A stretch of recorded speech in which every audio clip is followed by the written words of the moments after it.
বলরাম নদিয়ায় তিনি হলেন আমার পাগলা নিতাই। রোজি যত যত সখা বাবা তারা সবাই এসেছে আজ ভক্ত রূপে ভগবানের সঙ্গ পাওয়ার জন্য। সখীরাও বলেছিল ব্রজে প্রভু নারী জনম তো বড় কলঙ্কের জন্ম। এই নারী জন্মে যদি আমরা ওই নবদ্বীপে নারী হয়ে গৌর তোমার চরণ সেবা করি সেটা লোক সমাজে দেখতে ভালো লাগবে, সবাই আমাদেরকে বঞ্চিত করবে, বয়কট করে দেবে যে গৌর হয়ে ভগবান হয়ে নারী সঙ্গ করে। তাই সখীগণ বলেছিল ভগবান আমাদের এই জন্মে নারী পরিচয় দুঃখ নাই, কিন্তু আজ তো কলিযুগে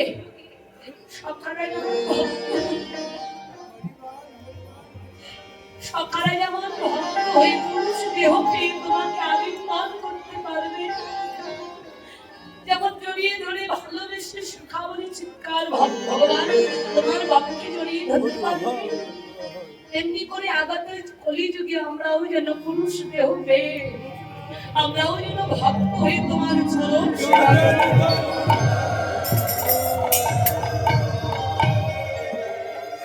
বাবা সেই সখীরাও আজকে পুরুষ দেহ পেয়ে ভক্ত হয়ে এসেছে। যিনি ছিলেন ললিতা তিনি আজকে স্বরূপ দামোদর, যিনি ছিলেন বিশাখা সখী তিনি আজ রায় রামানন্দ। বলে এক একজন সখী এক একটা পুরুষ দেহ পেয়ে ভক্ত হয়ে আজকে এসেছেন। কেন? একটাই কারণ, সেটা হলো আমার ভগবানের চরণ সেবা করার জন্য, অন্য কোনো কিছুর জন্য নয়, শুধু আমার গৌর চরণ নিতাই চরণকে সেবা করার জন্য। কিন্তু মা আমরাও কম যাই না, এই যে কলিতে আমরাও যে দেহটা পেয়েছি এটাও কম সেবার দেহ নয়। বড় দুর্ভাগ্য মানুষে আমি নিজেকে চিনতে পারলাম না, কে আমি,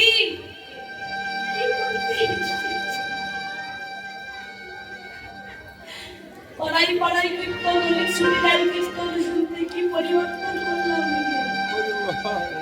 ওরে আমি আমার পরিচয় কি জানো? একটাই পরিচয়, জীব নিত্য কৃষ্ণ চরণের দাস, আমি তার দাস, তিনি আমার প্রভু, আর অন্য কোনো পরিচয় নয়।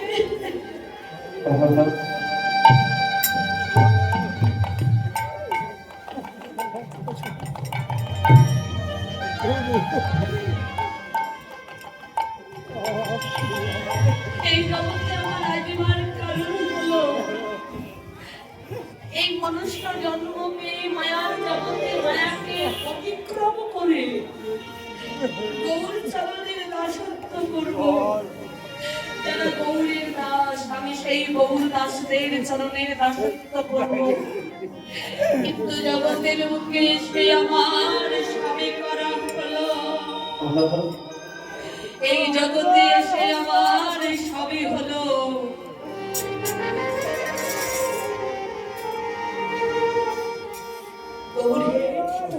শুধু তোমার চরণ সেবায় আমার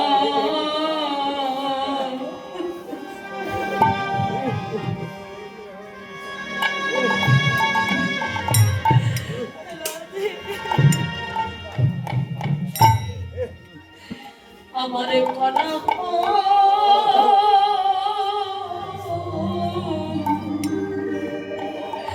আমার করা হলো না।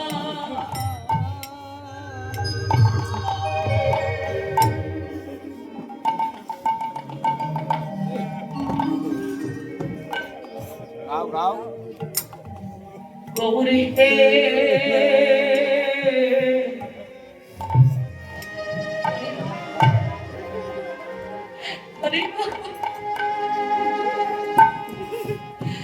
মায়ার সংসারে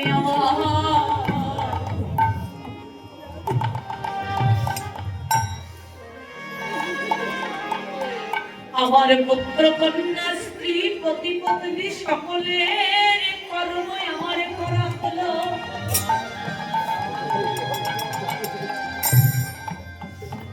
ছেলেটার আপনার পুরানো, মেয়েটার আপনার পুরানো,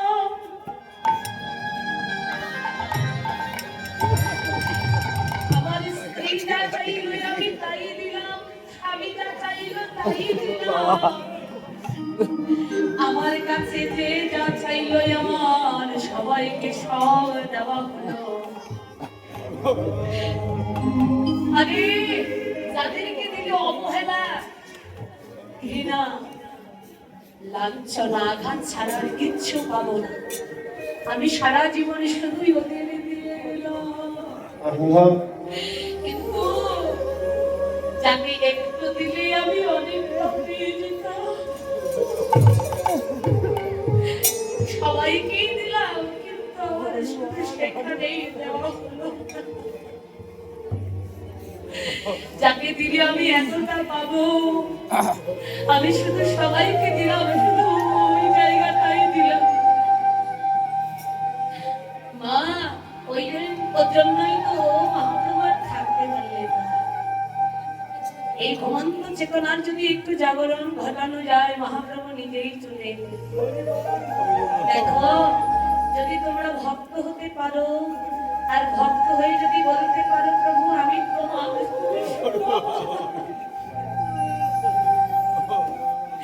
আমি আর কারণ নয়, আমি শুধু তোমার, তুমি শুধুই আমার।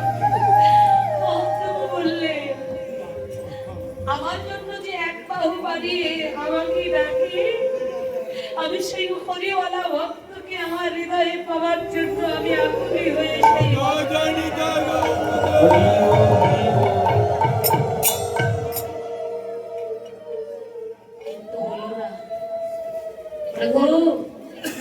সারা জীবন বললাম পুত্র আমার, কন্যা আমার, স্ত্রী আমার, স্বামী আমার, ভাই বন্ধু আমার, শুধু বলা হলো না গৌর তুমি আমার।